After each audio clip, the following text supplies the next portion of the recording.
Hey, come sit for a second. I want to talk about something that almost nobody warns you about. You know that moment you dream about? The promotion, the launch, the degree, the number in your bank account finally looking right. You imagine it'll feel like fireworks, like the whole world lights up and everyone's cheering, and you finally get to relax. And then it happens. And you sit there, and it feels strangely quiet. Not bad, just quiet, almost empty, like you walked into a party and nobody showed up yet. If you've ever hit a goal, a real one you worked years for, and felt this weird, hollow, "is that it?" feeling instead of pure joy, I need you to know something right now. You are not broken. You are not ungrateful. And you are definitely not alone in feeling alone. Today, we're going to unpack exactly why success does this to us. Not with vague motivational fluff, but with real psychology. The actual mechanics of why the top of the mountain feels colder than anyone tells you. And by the end, I want you to walk away with a completely different way of climbing, so that success adds to your life instead of quietly isolating you from it. Let's get into it. Here's the thing about success stories. We only ever hear the highlight reel, the stage, the award, the big reveal. Nobody makes a documentary about the Tuesday afternoon 3 weeks later when that same successful person is sitting alone in their nice new office, scrolling their phone, wondering why they don't feel the way they thought they would. Founders who've sold companies for life-changing money often describe the following morning as one of the emptiest of their lives. Students who get into their dream universities sometimes cry in their dorm room afterward, not from joy, but from a strange sense of, now what?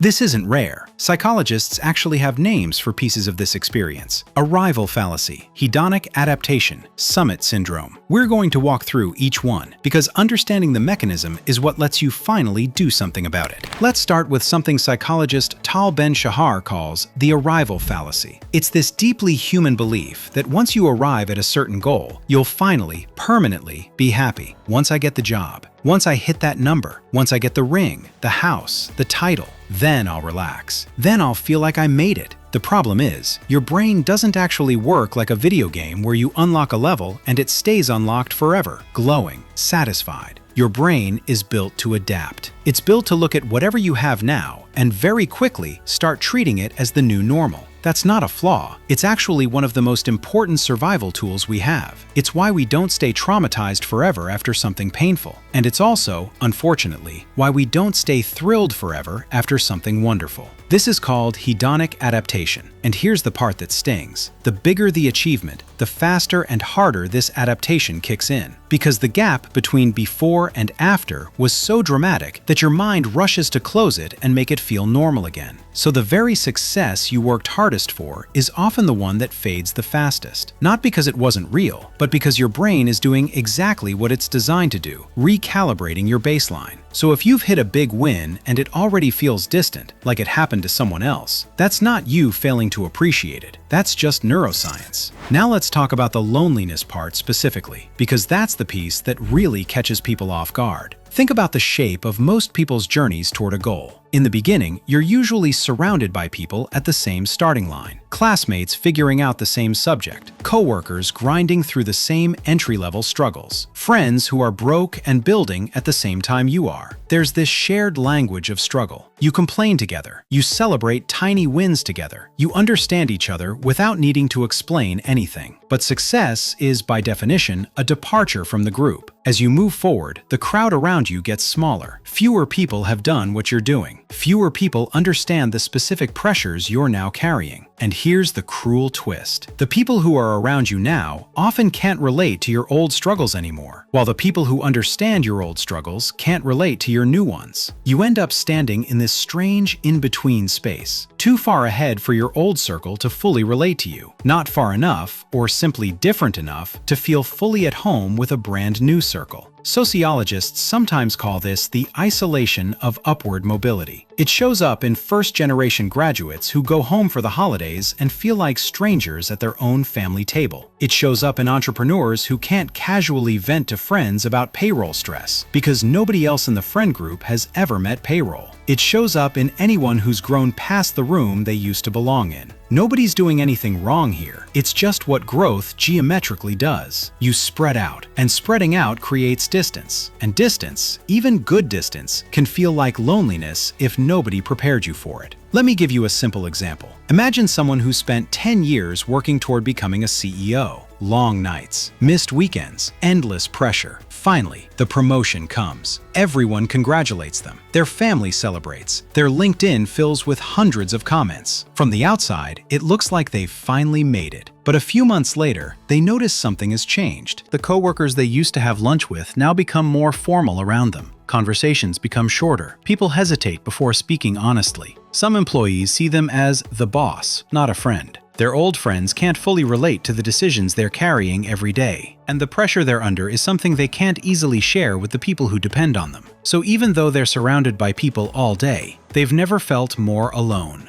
Nothing is wrong. This is simply one of the hidden costs of growing into a role with greater responsibility. Sometimes success doesn't remove loneliness, it just changes what loneliness looks like. There's a phenomenon researchers and mountaineers actually call summit syndrome. It's the sense of depression or emptiness climbers report after reaching the peak of a mountain they trained years for. You'd expect euphoria. Instead, a lot of them describe a strange flatness, sometimes even grief. Why? Because for years, the climb gave their life a structure. Every single day had a clear purpose: train harder, plan better, get one step closer. The goal organized their identity. It gave their brain a reason to get up. And the second the goal is achieved, that structure disappears overnight. There's no next foothold to reach for. The thing that gave your day's meaning is suddenly gone, and what's left in its place is just silence. This is exactly what happens with big life goals too. The job hunt, the business launch, the degree, the fitness transformation. While you're chasing it, it quietly becomes the backbone of your identity. I'm the person building something. I'm the person working toward this. Then you get there, and if you haven't built anything to replace that structure, you're not just missing the goal anymore, you're missing the identity the goal gave you. And that gap can feel a lot like loneliness, even though what's really happening is a kind of quiet identity crisis. Here's another layer. When people look at someone successful, they see the result: the title, the trophy, the announcement post. What they don't see is the 2 a.m. self-doubt, the version of you that almost quit 11 times, the sacrifices that never made it into the caption. So when you finally get there and you try to talk about how hard it still feels, or how uncertain you still are, people often respond with something like, "But you have everything you wanted. What's there to complain about?" And that response, even when it's well-meaning, can shut you up fast. You learn quickly that admitting the loneliness or the pressure that comes with success makes people uncomfortable, or worse, makes them think you're ungrateful. So a lot of successful people just stop talking about it. They smile, they say, "Yeah, it's been great," and they carry the real weight privately. And carrying something heavy in total privacy, surrounded by people who assume you're fine, that is one of the loneliest experiences a human being can have. Not because you're actually alone, but because you've been quietly cut off from being fully understood. Now, and this part matters a lot, I am not telling you any of this so you play small. I'm not telling you to avoid success because it's lonely. Please don't walk away from this video thinking, maybe I shouldn't try so hard then. The loneliness isn't a punishment for succeeding. It's a side effect of an outdated map. Most of us were taught that success is a destination, a fixed point you arrive at and then simply enjoy forever. That map was always wrong. Success isn't a place, it's a moving process, and if you don't update how you think about it, the process will keep feeling hollow no matter how high you climb. So let's fix the map. First, separate your identity from the goal, on purpose, before you get there. Ask yourself, who am I underneath this achievement? What do I care about? Who do I want to be close to? What parts of me existed before this goal and will still exist after it? Anchor your sense of self in things that don't disappear the moment you win. Your values, your curiosity, your relationships, your character. Goals are chapters. They shouldn't be the whole book. Second, build your new room before you leave the old one. If you're growing past your current circle, don't just wait passively for new connections to magically appear. Actively go find people who are a few steps ahead of you or right alongside you in the specific challenge you're facing now. Communities, mentors, peer groups, even one or two people who genuinely get where you're at can completely dissolve that "nobody understands me" feeling. Third, talk about the real version, not just the highlight version, with at least one person you trust. You don't have to broadcast your struggles to the whole world, but find someone, a partner, a close friend, a mentor, even a journal if a person isn't available yet, where you let the full picture exist. The pressure, the doubt, the tiredness underneath the wins. Loneliness survives in secrecy. It weakens the moment you say the real thing out loud to even one person who's willing to listen without judging it.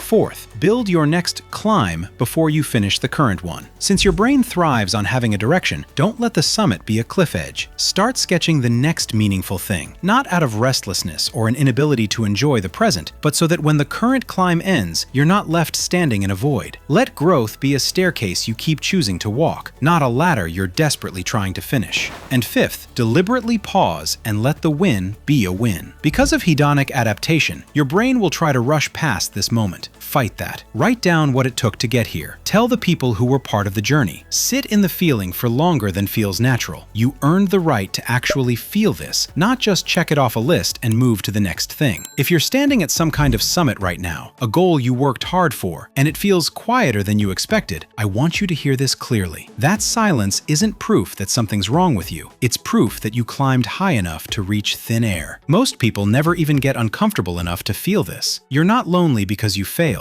You're lonely because you're standing somewhere new, and new places always feel unfamiliar before they feel like home. Give yourself permission to build the home. Find your people. Keep some part of your identity that never depended on winning in the first place. And let this summit simply be one summit among many, not the entire story, just one beautiful chapter in a much longer climb. If this resonated with you even a little, you know exactly what to do. Share it with someone who's climbing something hard right now. They might need to hear this more than you think. I'll see you in the next one.